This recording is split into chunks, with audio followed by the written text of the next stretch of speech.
Syeda Ralun, Ketua Umum Partai Nasional Demokrat atau Nasdem, Surya Paloh tiba di Aceh menggunakan pesawat pribadi via Bandara Sultan Iskandar Muda atau Simpang Bintang Aceh Besar pada Senin 27 Juni 2022 sekitar pukul 9 waktu Indonesia bagian Barat.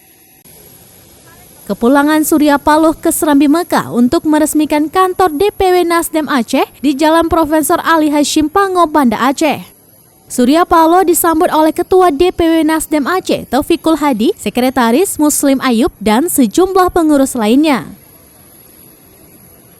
Surya Paloh didampingi sejumlah anggota elit Nasdem, di antaranya Rahmat Gobel sebagai Wakil Ketua DPR RI, Ahmad Ali sebagai Wakil Ketua Umum DPP Nasdem, Feli Runtuwene sebagai Ketua DPP atau Ketua Komisi 9 DPR RI, dan Doni Imam Priambodo sebagai Ketua DPP.